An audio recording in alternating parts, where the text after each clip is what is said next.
বলেছে তাকে বলবেন এখানে হামসাফার ট্রেন থামানোর দায়িত্ব গৌরীশঙ্করের।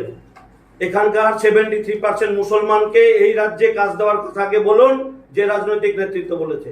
যদি এখানকার চেয়ারম্যান বলে আমি তাকে বলবো যে আপনার পার্টি এখানে শাসন করছে, কেন এখানে মুসলমান বিজেপি রাজ্যে কাজ করতে যায়?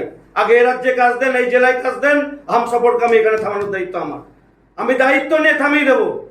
সিপিএম বলুক, কংগ্রেস বলুক, তৃণমূল বলুক, যারা বলেছে আমি চ্যালেঞ্জ দিয়ে বলছি, তাদেরকে হিম্মত থাকলে মুর্শিদাবাদের মানুষকে মুর্শিদাবাদে কর্মসংস্থানের ব্যবস্থা করবে।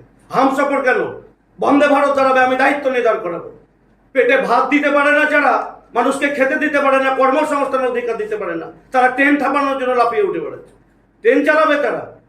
কেন 14 বছর আটকে ছিল? কোথায় ছিল কংগ্রেস, সিপিএম, তৃণমূল? আজকে যারা বলছে যে আমরা রেলওয়ে প্যাসেঞ্জার ছিল না, তারা দাবেদারি করে তৃণমূল কংগ্রেসের, চামচা তৃণমূলের। তাদের কথা আমি মানি না। যারা আজকে বারবার বলছে মুসলমানদের আত্মমর্যাদা নিয়ে কথা বলছে, তাদের উদ্দেশ্যে আমি বলবো এই কথা, যদি হিম্মত থাকে এখানকার 73% মুসলমানকে মুর্শিদাবাদ জেলায় কাজ দেখ, আমি ট্রেন থামানোর দায়িত্ব আমার।